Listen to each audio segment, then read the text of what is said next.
Hello and welcome back to Wagner's Tech Talk.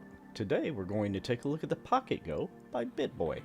This handy little device has over 10 consoles emulated, so you can play all kinds of games from Super Nintendo to even NeoGEO. And the gameplay looks pretty darn good. And it's under 40 bucks. Let's take a look.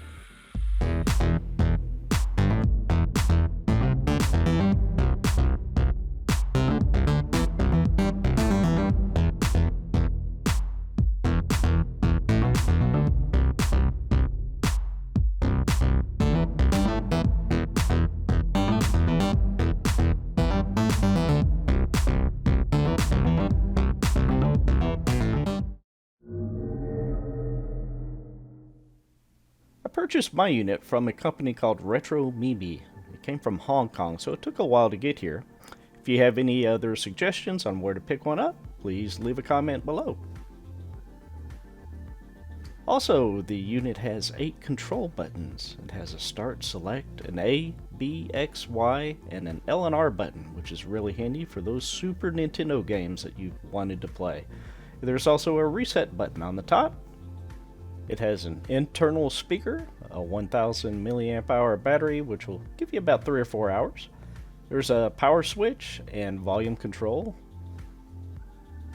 On the top, we have a headphone jack, a micro USB port for charging, an AV out, although there is no AV cable included, a micro SD slot that supports up to 128 gigabyte micro SD card. It has a nice 2.4 inch IPS display at 320 by 240 with very good viewing angles. It uses the G-Menu NX firmware. It has an all-winner F1C100S CPU, and it weighs about 100 grams.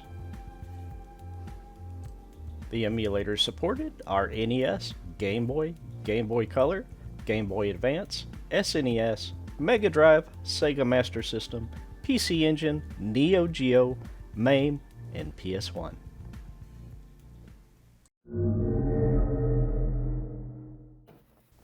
Okay, so let's go ahead and open it up. Here we go, the Pocket Go. Turning around the right way.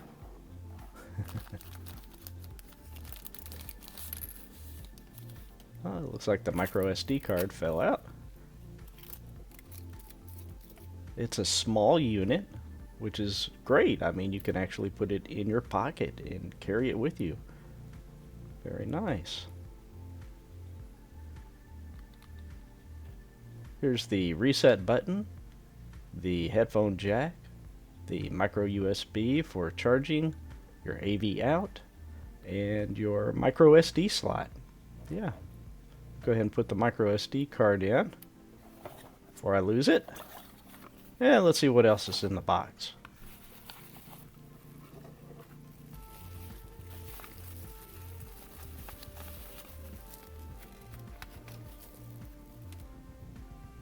It has an extra set of buttons, so I suppose if you want to open it up and replace the buttons, there's 4 screws on the back, so it shouldn't be too hard to get into. There's your charging cable. It's USB here to micro USB. It includes a nice little adapter in case you need to plug this into your computer if you don't have a micro SD slot. There's some instructions. And strangely enough, you power this thing on by pushing down on the power switch. I think that's rather odd, but okay. So we'll go ahead and power it up. Go into the menu system. Alright, we'll go over to the SNES emulator. And we'll go to Super Street Fighter 2 and check it out. And yes, I'm bypassing some of the starting of the game or speeding it up just so you don't have to sit here and watch for all the menus to show up.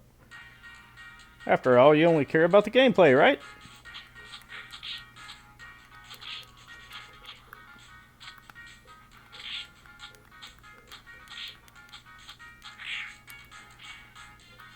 The colors look nice and vibrant. Seems very responsive.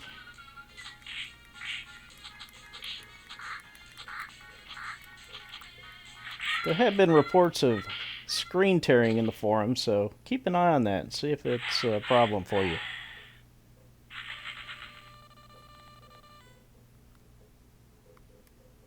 Alright, now we're going to switch over to the Game Boy. Check out Mario Tennis.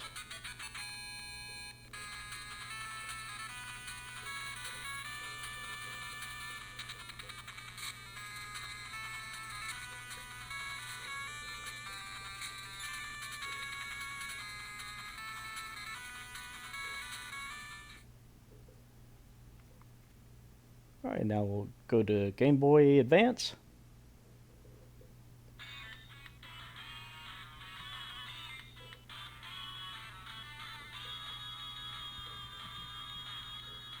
And we'll check out Mario Kart Super Circuit.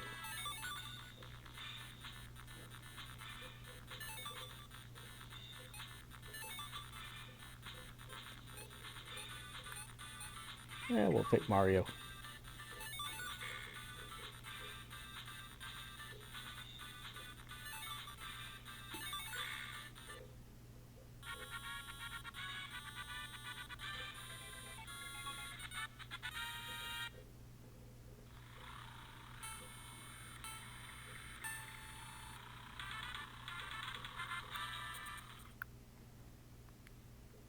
Alright, now we'll move over to NES, play some Contra.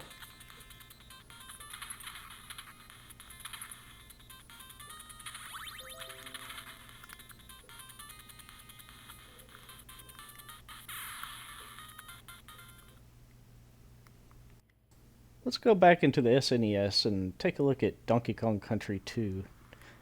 Just want to see how this looks on here.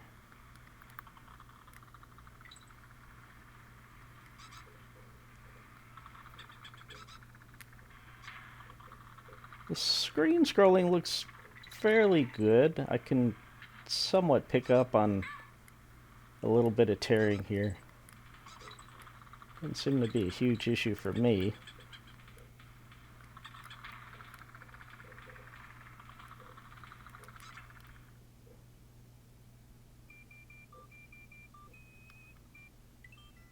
Let's check out Super Mario World.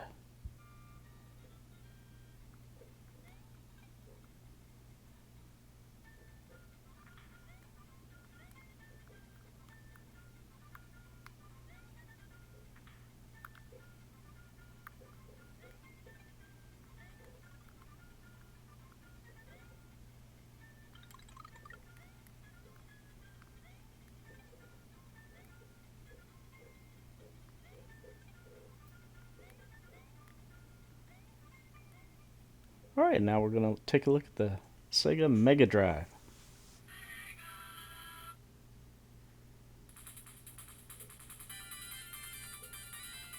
We'll play Sonic 3. This is a system I never owned back in the day, so excuse my gameplay here, it's not that great. Alright, now let's jump into MAME. And we'll scroll down here to The Simpsons. Give The Simpsons a try. And here, you press left. Sometimes you have to press left, right, left, and that'll get past that menu screen when you see it.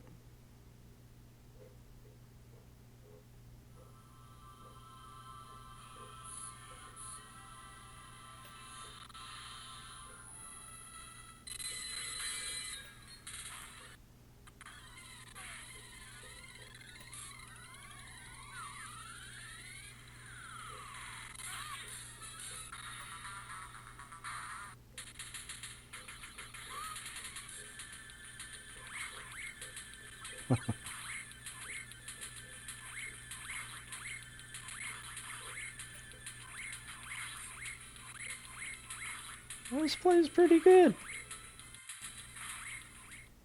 Alright, now let's go to NeoGEO and play Metal Slug 2.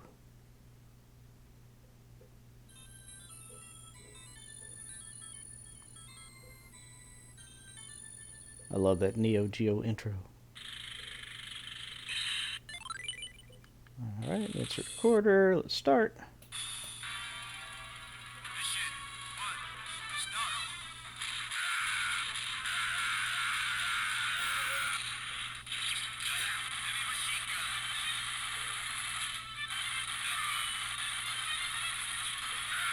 This plays pretty good.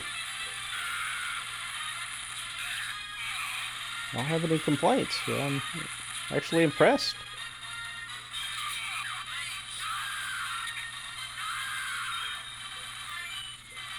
Now this isn't a GPI case by any means. It's not as flexible, but it's not a bad option. Let's go in here and take a look at Quake. So we're running a PC emulator here.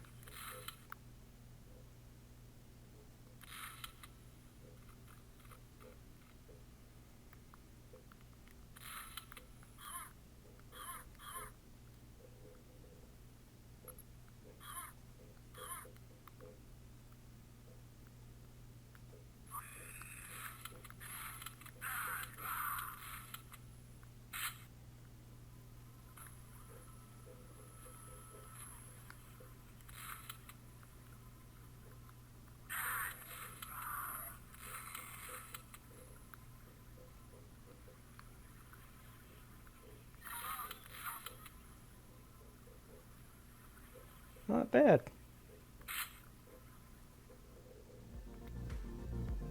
Alright, let's hit the button up here and you can select the skins. You do that by pressing these, the left and right bumpers, and then down here you just make the selection for the skin. We'll apply it and take a look. You navigate these top menus with the bumpers and you can see what the skin looks like. Not great. I think I'll put it back. Alright, one thing to tell you about the shutdown here is not clean, so in my opinion I would go to the power option and then press A here to power it off, and then power the hardware button off. Alright, so now I'll show you how to add ROMs to it. So basically you just pop in your SD card, plug it in your computer, go to the ROMs subfolder. There you see all the emulators. So take your pick. We'll just pick MAME. And this is where you copy your games. So in conclusion, the pros: many games run well, it's cheap, less than $40, it's portable.